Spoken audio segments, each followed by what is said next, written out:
CIET NCERT द्वारा प्रस्तुत है कक्षा 6 की इतिहास की ध्वनि पाठ्यपुस्तक हमारे अतीत। हमारे अतीत ध्वनि पाठ्यपुस्तक में अब सुनते हैं अध्याय 11। शीर्षक है इमारतें, चित्र और किताबें। पृष्ठ संख्या 114। इमारतें, चित्र तथा किताबें। मरुतसामी और लौह स्तंभ। मरुतसामी आज बहुत खुश था। पहिएदार कुर्सी में बिठाकर उसका भाई उसे कुतुब मीनार दिखाता हुआ प्रसिद्ध लौह स्तंभ के सामने ले आया। धूल भरे पथरीले रास्तों से रैंप के सहारे यहां तक आना काफी मुश्किल था। अपने इस अनुभव को मरुतसामी कभी नहीं भूल पाएगा। इस पृष्ठ पर एक बॉक्स है और जिसका शीर्षक है धातु विज्ञान। आइए सुनते हैं यहां क्या लिखा है। प्राचीन भारतीय धातु वैज्ञानिकों ने विश्व धातु विज्ञान के क्षेत्र में प्रमुख योगदान दिया है। पुरातात्विक खुदाई ने यह दर्शाया है कि हड़प्पा वासी कुशल शिल्पी थे और उन्हें तांबे के धातु कर्म या धातु शोधन की जानकारी थी। उन्होंने तांबे और टिन को मिलाकर कांसा भी बनाया था। जहां हड़प्पा वासी कांस्य युग से जुड़े थे, वहीं उनके उत्तराधिकारी लौह युग से संबद्ध थे। भारत अत्यंत विकसित किस्म के लोहे का निर्माण करता था। खोटा लोहा, पिटवा लोहा और ढलवा लोहा। और आइए अब चलें पाठ की ओर। पाठ से पहले एक स्तंभ का चित्र इस पृष्ठ पर है और इसका शीर्षक है लौह स्तंभ। अब पाठ। लौह स्तंभ। मेहरौली यानी दिल्ली में कुतुब मीनार के परिसर में खड़ा यह लौह स्तंभ भारतीय शिल्पकारों की कुशलता का एक अद्भुत उदाहरण है। इसकी ऊंचाई 7.2 मीटर और वजन 3 टन से भी ज्यादा है। इसका निर्माण लगभग 1500 साल पहले हुआ। इसके बनने के समय की जानकारी हमें इस पर खुदे अभिलेख से मिलती है। इसमें चंद्र नाम के एक शासक का जिक्र है जो संभवतः गुप्त वंश, जिसके बारे में अध्याय 10 में हमने पढ़ा, के थे। आश्चर्य की बात है कि इतने वर्षों के बाद भी इसमें जंग नहीं लगा है। ईंटों और पत्थरों की इमारतें। हमारे शिल्पकारों की कुशलता के नमूने स्तूपों जैसी कुछ इमारतों में देखने को मिलते हैं। स्तूप का शाब्दिक अर्थ टीला होता है। हालांकि स्तूप विभिन्न आकार के थे, कभी गोल या लंबे तो कभी छोटे या बड़े। उन सब में एक समानता है। प्रायः सभी स्तूपों के भीतर एक छोटा सा डिब्बा रखा रहता है। इन डिब्बों में बुद्ध या उसके अनुयायियों के शरीर के अवशेष जैसे दांत, हड्डी या राख या उनके द्वारा प्रयुक्त कोई चीज या कोई कीमती पत्थर अथवा सिक्के रखे रहते हैं। पृष्ठ संख्या 115। इसे धातु मंजूषा कहते हैं। प्रारंभिक स्तूप धातु मंजूषा के ऊपर रखा मिट्टी का टीला होता था। बाद में टीले को ईंटों से ढक दिया गया और बाद के काल में उस गुंबद नुमा ढांचे को तराशे हुए पत्थरों से ढक दिया गया। प्रायः स्तूपों के चारों ओर परिक्रमा करने के लिए एक वृत्ताकार पथ बना होता था, जिसे प्रदक्षिणा पथ कहते हैं। इस रास्ते को रेलिंग से घेर दिया जाता था, जिसे वेदिका कहते हैं। वेदिका में प्रवेश द्वार बने होते थे। रेलिंग तथा तोरण प्रायः मूर्तिकला की सुंदर कलाकृतियों से सजे होते थे।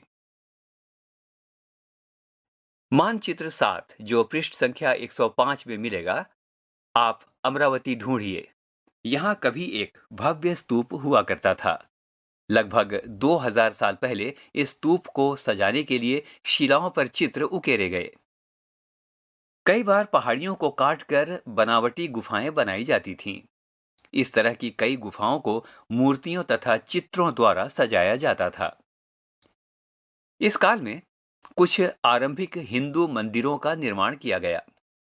इन मंदिरों में विष्णु, शिव तथा दुर्गा जैसे देवी देवताओं की पूजा होती थी। मंदिरों का सबसे महत्वपूर्ण भाग गर्भगृह होता था, जहां मुख्य देवी या देवता की मूर्ति को रखा जाता था। इसी स्थान पर पुरोहित धार्मिक अनुष्ठान करते थे और भक्त पूजा करते थे। अक्सर गर्भगृह को एक पवित्र स्थान के रूप में दिखाने के लिए भीतर गांव जैसे मंदिरों में उसके ऊपर काफी ऊंचाई तक निर्माण किया जाता था, जिसे शिखर कहते थे। पृष्ठ संख्या 115 पर दो चित्र हैं, इनके बारे पहले सुन लें। इसके बाद हम पृष्ठ संख्या 116 में चलेंगे। यहाँ दो चित्र हैं। एक चित्र में सांची के महान स्तूप का चित्र है और इसके बारे में इस प्रकार से लिखा है, सांची का महान स्तूप, मध्य प्रदेश। इस तरह के स्तूपों का निर्माण कई 100 सालों तक चलता रहा। इस स्तूप में ईंटों का प्रयोग संभवतः अशोक, जिसके बारे में तुमने अध्याय 7 में पढ़ा है, के जमाने का है, जबकि रेलिंग और प्रवेश द्वार बाद के शासकों के काल में जोड़े गए। इसी पृष्ठ में बाईं ओर अमरावती की एक शिल्पकृति है। इस चित्र को देखकर इसका वर्णन करो। पृष्ठ संख्या 116। सबसे पहले इस पृष्ठ पर 3 चित्र हैं, इनके बारे में पहले जानकारी हासिल करते हैं, फिर हम पाठ की ओर चलेंगे। इस पृष्ठ में बाईं ओर ऊपर एक चित्र है जिसके बारे में वर्णन इस प्रकार से है, उत्तर प्रदेश के भीतर गांव का एक आरंभिक मंदिर। यह लगभग 1500 साल पहले पकी ईंटों और पत्थरों से बनाया गया था। दाईं ओर ऊपर इस पृष्ठ में महाबलीपुरम के एकाश्मिक मंदिर का चित्र है। इनमें से प्रत्येक मंदिर एक ही विशाल पहाड़ी को तराशकर बनाया गया है, इसलिए इन्हें एकाश्म या मोनोलिथ कहा गया है। ईंटों से बनाए जाने वाले मंदिरों से यह बिल्कुल भिन्न होते थे। ईंट से बनी इमारतों में नीचे से ईंटों की एक एक तह जोड़ते हुए उसे ऊपर की ओर ले जाते हैं, जबकि चट्टान तराश कर बनाए जाने वाले मंदिरों को पत्थर काटने वाले ऊपर से नीचे के क्रम में बनाते हैं। इन मंदिरों को बनाते समय पत्थर काटने वालों को किन समस्याओं का सामना करना पड़ता होगा, इसकी एक सूची बनाओ। दाईं ओर एक चित्र और है और इसका वर्णन है एहोल का दुर्गा मंदिर। यह लगभग 1400 साल पहले बनाया गया था। अब आइए पाठ की ओर। पृष्ठ संख्या 116। शिखर निर्माण के कठिन कार्य के लिए सावधानी से योजना बनानी पड़ती थी। अधिकतर मंदिरों में मंडप नाम की एक जगह होती थी। यह एक सभागार होता था जहां लोग इकट्ठा होते थे। मानचित्र 7 जो पृष्ठ संख्या 105 में है, आपको महाबलीपुरम और एहोल नामक स्थानों को ढूंढना है। इन शहरों में पत्थरों से बने कुछ उत्कृष्ट मंदिर हैं। उनमें से कुछ इस पृष्ठ पर दिखाए गए हैं। पृष्ठ संख्या 117। स्तूप तथा मंदिर किस तरह बनाए जाते थे? स्तूपों तथा मंदिरों को बनाने की प्रक्रिया में कई अवस्थाएं आती थीं। इनके लिए काफी धन खर्च होता था, इसीलिए आमतौर पर राजा या रानी ही इन्हें बनवाने का निश्चय करते थे। पहला काम अच्छे किस्म के पत्थर ढूंढकर शिलाखंडों को खोदकर निकालना होता था। फिर मंदिर या स्तूप के लिए सोच विचार कर तय किए गए स्थान पर शिलाखंडों को पहुंचाना होता था। यहां पत्थरों को काट छांट कर तराशने के बाद खंभों, दीवारों की चौखटों, फर्शों तथा छतों का आकार दिया जाता था। इन सब के तैयार हो जाने पर सही जगहों पर उन्हें लगाना मुश्किल का काम था। इस पृष्ठ पर कुछ चित्र दिए गए हैं। आइए सबसे पहले सुनते हैं इनका वर्णन। बाईं ओर इस पृष्ठ पर उड़ीसा के जैन मठ का चित्र है और इसके बारे में इस प्रकार से लिखा है, एक पहाड़ी को खोदकर इस 2 मंजिली इमारत को बनाया गया है। कमरों के प्रवेश द्वारों को ध्यान से देखो, इनमें जैन भिक्षु रहते और ध्यान करते थे। पृष्ठ संख्या 14 पर दिए गए चित्र अध्याय 2 और यहां दिखाई गई गुफाओं में क्या अंतर है? इसी पृष्ठ पर पहले पृष्ठ के नीचे एक और चित्र दिया गया है और जिसके बारे में वर्णन इस प्रकार से है, राष्ट्रीय संग्रहालय नई दिल्ली से एक मूर्ति का चित्र। क्या तुम यहां देख रहे हो कि किस प्रकार गुफाओं की खुदाई की गई होगी? और आइए अब सुनते हैं पाठ। इस तरह के शानदार ढांचों का निर्माण करने वाले शिल्पकारों को सारा खर्च संभवतः राजा रानी ही देते थे। इसके अतिरिक्त इन स्तूपों या मंदिरों में आने वाले भक्त जो उपहार अपने साथ लाते थे, उनसे इमारत की सजावट की जाती थी। जैसे हाथी दांत का काम करने वाले श्रमिकों के संघ ने सांची के एक अलंकृत प्रवेश द्वार या तोरण को बनाने का खर्च दिया था। इसकी सजावट के लिए पैसे देने वालों में व्यापारी, कृषक, माला बनाने वाले, इत्र बनाने वाले, सोनार, लुहार तथा ऐसे कई स्त्री पुरुष शामिल थे जिनके नाम खंभों, रेलिंगों तथा दीवारों पर खुदे हैं। इसलिए जब तुम इन स्थानों को देखने जाओ तो याद रखना कि कितने सारे लोगों ने इन्हें बनाने और सजाने में अपना योगदान दिया था। पृष्ठ संख्या 118। अब तुम्हारे लिए कुछ करने को अध्याय 8 के पृष्ठ 83 पर दिए गए चित्र की तरह तुम भी मंदिरों तथा स्तूपों के निर्माण के दौरान आने वाले विभिन्न चरणों का चित्र बनाओ। इससे पहले कि पाठ में चलें, इस पृष्ठ में 2 चित्र दिए गए हैं। सबसे पहला चित्र है अजंता का चित्र, और इसमें आपके लिए कुछ करने के लिए काम है, और वो काम है कि तुम्हें इनमें से प्रत्येक चित्र में जो दिखता है उसका वर्णन करो। और अब पाठ। चित्रकला। मानचित्र 7 में अजंता को ढूंढो। यह वह जगह है जहां के पहाड़ों में सैकड़ों सालों के दौरान कई गुफाएं खोदी गईं। इनमें से ज्यादातर बौद्ध भिक्षुओं के बनाए गए विहार थे। इनमें से कुछ को चित्रों के द्वारा सजाया गया था। यहां इनके कुछ उदाहरण दिए गए हैं। गुफाओं के अंदर अंधेरा होने की वजह से अधिकांश चित्र मशालों की रोशनी में बनाए जाते थे। इन चित्रों के रंग 1500 साल बाद भी चमकदार हैं। ये रंग पौधों तथा खनिजों से बनाए गए थे। इन महान कृतियों को बनाने वाले कलाकार अज्ञात हैं। पृष्ठ संख्या 119। पुस्तकों की दुनिया। इस युग में कई प्रसिद्ध महाकाव्यों की रचना की गई। इन उत्कृष्ट रचनाओं में स्त्री पुरुषों की वीर गाथाएं तथा देवताओं से जुड़ी कथाएं हैं। करीब 1800 साल पहले एक प्रसिद्ध तमिल महाकाव्य सिलप्पदिकारम की रचना इलांगो नामक कवि ने की। इसमें कोवलन नाम के एक व्यापारी की कहानी है। वह पुहार में रहता था। उसकी पत्नी कनग्गी की उपेक्षा कर वह एक नर्तकी माधवी से प्रेम करने लगा। बाद में वह और कनग्गी पुहार छोड़कर मदुरै चले आए। वहां पांड्य राजा के दरबारी जौहरी ने कोवलन पर चोरी का झूठा आरोप लगाया, जिस पर राजा ने उसे प्राण दंड दे दिया। कनग्गी, जो अभी भी उससे प्रेम करती थी, इस अन्याय के कारण दुख और रोष से भर गई। उसने मदुरै शहर का विनाश कर डाला। सिलप्पदिकारम से लिया गया एक वर्णन।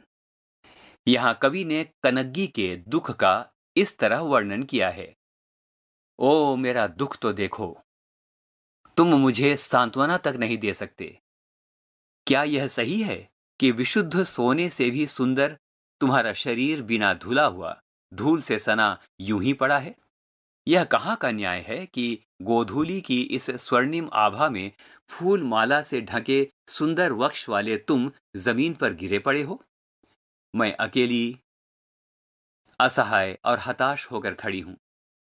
क्या ईश्वर नहीं है? क्या इस देश में ईश्वर नहीं है? पर क्या उस स्थान पर ईश्वर रह सकते हैं जहां राजा की तलवार निर्दोष नवागंतुक के प्राण ले लेती है? क्या ईश्वर नहीं है? नहीं है। एक और तमिल महाकाव्य मणि मेखलई को करीब 1400 साल पहले सत्तनार द्वारा लिखा गया था। इसमें कोवलन तथा माधवी की बेटी की कहानी है। ये रचनाएं कई सदियों पहले ही खो गई थीं।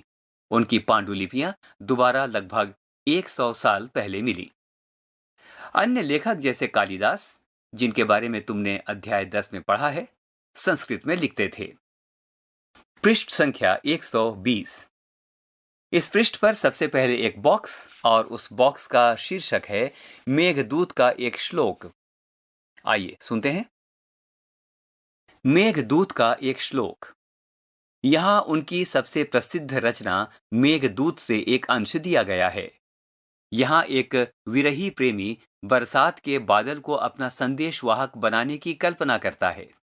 देखो, इसमें किस तरह कवि ने बादलों को उत्तर की ओर ले जाती ठंडी हवा का वर्णन किया है। वर्णन इस प्रकार से है: तुम्हारी बौछारों से मुलायम हो उठी मिट्टी की भीनी खुशबू से भरे, हाथियों की सांस में बसी जंगली गूलर को पकाने वाली शीतल बयार तुम्हारे साथ धीरे धीरे बहेगी। क्या तुम्हें लगता है कि कालिदास को प्रकृति प्रेमी कहा जा सकता है? अब पाठ। पुरानी कहानियों का संकलन तथा संरक्षण। हिंदू धर्म से जुड़ी कई कहानियां जो बहुत पहले से प्रचलित थीं, इसी काल में लिखी गईं। इनमें पुराण भी शामिल हैं। पुराण का शाब्दिक अर्थ है प्राचीन। पुराणों में विष्णु, शिव, दुर्गा या पार्वती जैसे देवी देवताओं से जुड़ी कहानियां हैं। इनमें इन देवी देवताओं की पूजा की विधियां दी गई हैं। इसके अतिरिक्त इनमें संसार की सृष्टि तथा राजाओं के बारे में भी कहानियां हैं। अधिकतर पुराण सरल संस्कृत श्लोक में लिखे गए हैं, जिससे सब उन्हें सुन और समझ सकें। स्त्रियां तथा शूद्र, जिन्हें वेद पढ़ने की अनुमति नहीं थी, वे भी इसे सुन सकते थे। पुराणों का पाठ पुजारी मंदिरों में किया करते थे, जिसे लोग सुनने आते थे। दो संस्कृत महाकाव्य महाभारत और रामायण लंबे अरसे से लोकप्रिय रहे हैं। तुम में से भी कुछ बच्चे इन कहानियों से परिचित होंगे। पृष्ठ संख्या 121। महाभारत कौरवों और पांडवों के बीच युद्ध की कहानी है। इस युद्ध का उद्देश्य पुरु वंश की राजधानी हस्तिनापुर की गद्दी प्राप्त करना था। यह कहानी तो बहुत ही पुरानी है, पर आज इसे हम जिस रूप में जानते हैं, यह करीब 1500 साल पहले लिखी गई। माना जाता है कि पुराणों और महाभारत दोनों को ही व्यास नाम के ऋषि ने संकलित किया था। महाभारत में ही भगवत गीता भी है, जिसके बारे में तुमने अध्याय 9 में पढ़ा था। रामायण की कथा कोसल के राजकुमार राम के बारे में है। उनके पिता ने उन्हें वनवास दे दिया था। वन में उनकी पत्नी सीता का लंका के राजा रावण ने अपहरण कर लिया था। सीता को वापस पाने के लिए राम को लड़ाई लड़नी पड़ी।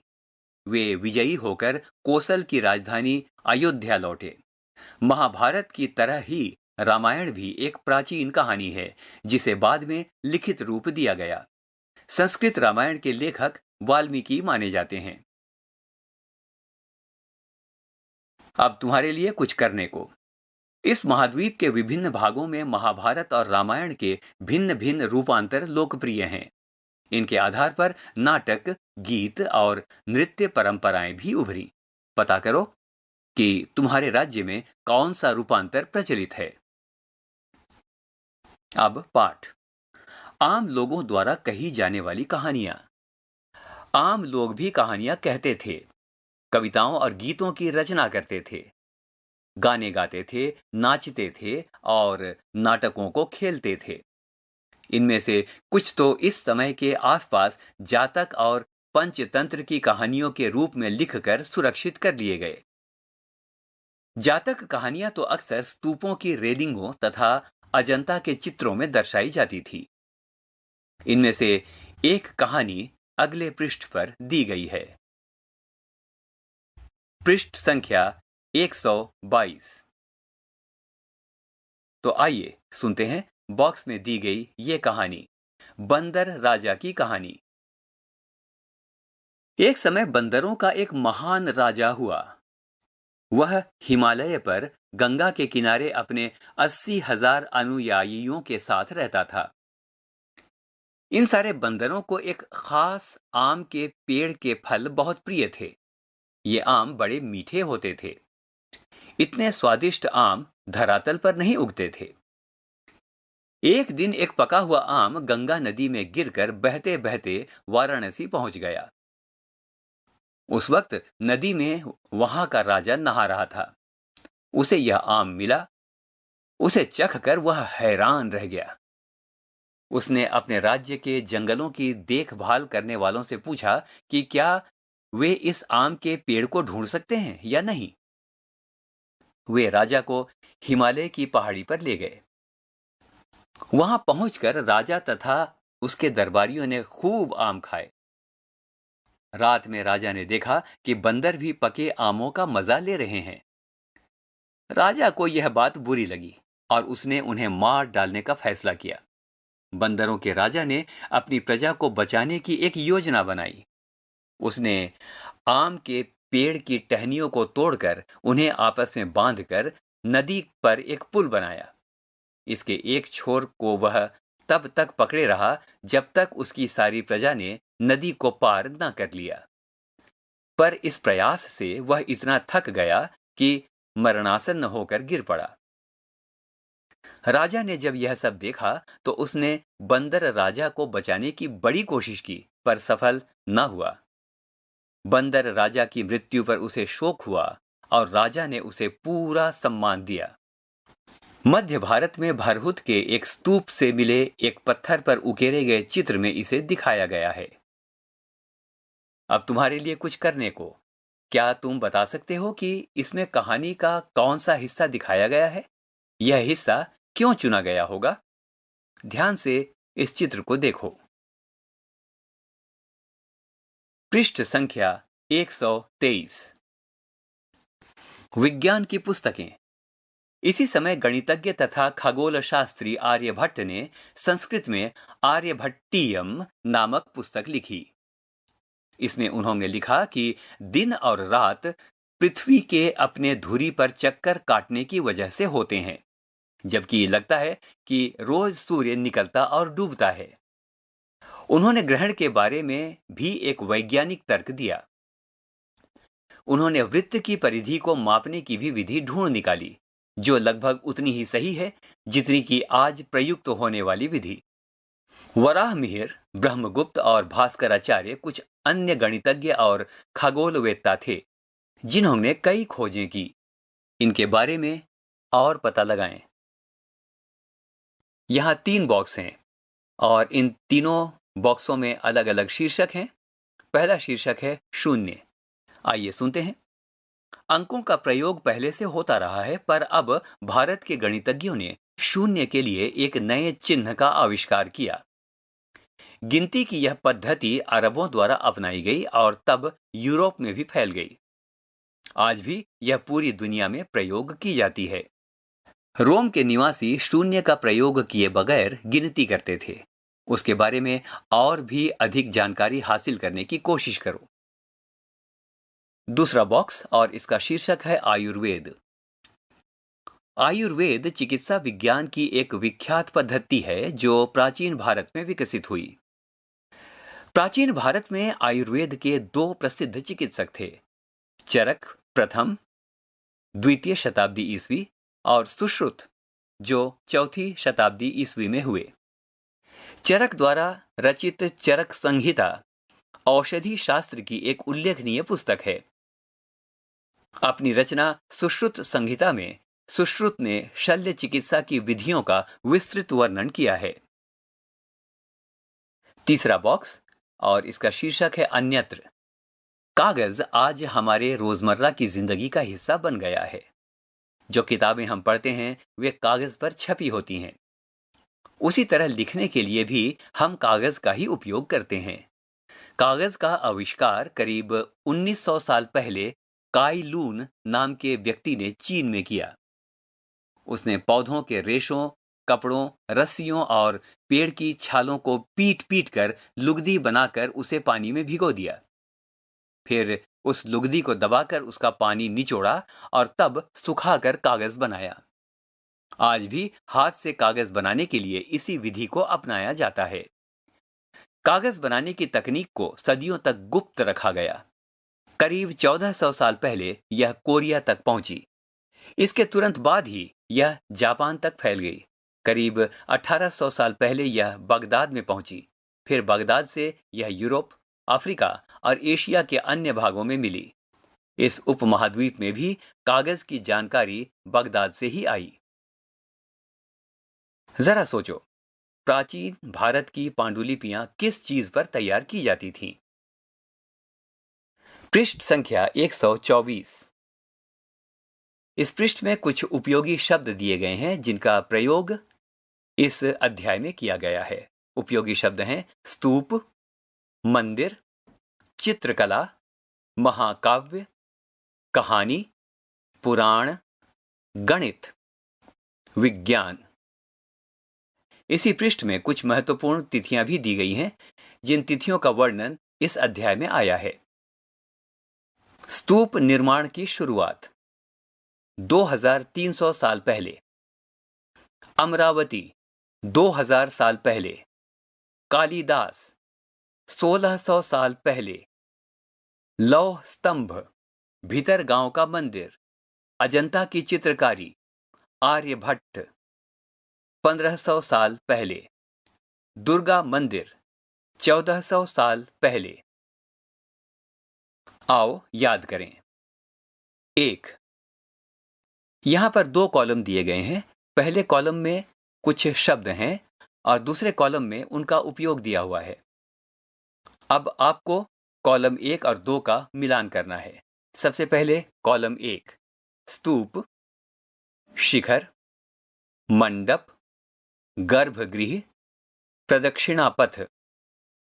और अब उनका उपयोग आपको इसके पहले कॉलम से मेल कराना है। देवी देवता की मूर्ति स्थापित करने की जगह, टीला, स्तूप के चारों तरफ वृत्ताकार पथ, मंदिर में लोगों के इकट्ठा होने की जगह, गर्भगृह के ऊपर लंबाई में निर्माण। 2, खाली जगहों को भरो। क, खाली स्थान, एक बड़े गणितज्ञ थे। ख, खाली स्थान में देवी देवताओं की कहानियां मिलती हैं। ग, खाली स्थान को संस्कृत रामायण का लेखक माना जाता है। घ, खाली स्थान और खाली स्थान 2 तमिल महाकाव्य हैं। पृष्ठ संख्या 125। आओ चर्चा करें। 3, धातुओं के प्रयोग पर जिन अध्यायों में चर्चा हुई है उनकी सूची बनाओ। धातु से बनी किन किन चीजों के बारे में चर्चा हुई है या उन्हें दिखाया गया है। 4, पृष्ठ संख्या 122 पर लिखी कहानी को पढ़ो। जिन राजाओं के बारे में तुमने अध्याय 5 और 10 में पढ़ा है उनसे यह बंदर राजा कैसे भिन्न या समान था। 5, और भी जानकारी इकट्ठी कर किसी महाकाव्य से एक कहानी सुनाओ। आओ करके देखें। 6, इमारतों तथा स्मारकों को अन्य प्रकार से सक्षम व्यक्तियों या विकलांग के लिए और अधिक प्रवेश योग्य कैसे बनाया जाए, इसके लिए सुझावों की एक सूची बनाओ। 7, कागज के अधिक से अधिक उपयोगों की एक सूची बनाओ। 8, इस अध्याय में बताए गए स्थानों में से तुम्हें किसी एक को देखने का मौका मिले तो तुम किसे चुनोगे और क्यों। पृष्ठ संख्या 126। तिथियों पर एक नजर। इस पूरी पुस्तक में हमने 2000 को शुरुआती बिंदु के रूप में रखकर घटनाओं या प्रक्रियाओं के होने की अनुमानित तिथियों की जानकारी दी है, पर अन्य पुस्तकें जो तुम पढ़ते होगे उनमें तिथियां अलग तरह से लिखी होंगी। इस पुस्तक में इन तिथियों के पहले करीब या लगभग लिखा गया है, जैसे कि पूरा पाषाण युग अध्याय 2 के लिए तिथियां लाखों वर्ष पहले के रूप में लिखी गई हैं। मेहरगढ़ अध्याय 2 में कृषि तथा पशुपालन की शुरुआत की तिथि लगभग 6000 ईस्वी पूर्व दी गई है। हड़प्पा के नगरों का विकास लगभग 2700 से 1900 ईसा पूर्व के बीच दी गई है। ऋग्वेद की रचना का काल लगभग 1500 से 1000 ईसा पूर्व के बीच दिया गया है। महाजनपदों तथा गंगा के मैदानी इलाकों में नगरों का विकास तथा उपनिषद जैन धर्म तथा बौद्ध धर्म से जुड़े विचारों का उदय लगभग 500 ईस्वी पूर्व। पश्चिमोत्तर में सिकंदर का आक्रमण लगभग 327 से 325 ईस्वी पूर्व। चंद्रगुप्त मौर्य का राजा बनना लगभग 321 ईस्वी पूर्व। अशोक का शासनकाल लगभग 2072 से 2068 ईस्वी पूर्व से 2031 ईस्वी पूर्व के बीच। संगम साहित्य की रचना लगभग 300 ईस्वी पूर्व से 300 ईस्वी। कनिष्क का शासन लगभग 78 से 100 ईस्वी। गुप्त साम्राज्य की स्थापना लगभग 320 ईस्वी। वल्लभी की परिषद में जैन साहित्य का संकलन लगभग 512 से 521 ईस्वी। हर्षवर्धन का शासन 606 से 647 ईस्वी। चीनी यात्री श्वेन त्सांग का भारत आगमन 630 से 643 ईस्वी। पुलकेशिन द्वितीय का शासन 609 से 642 ईस्वी।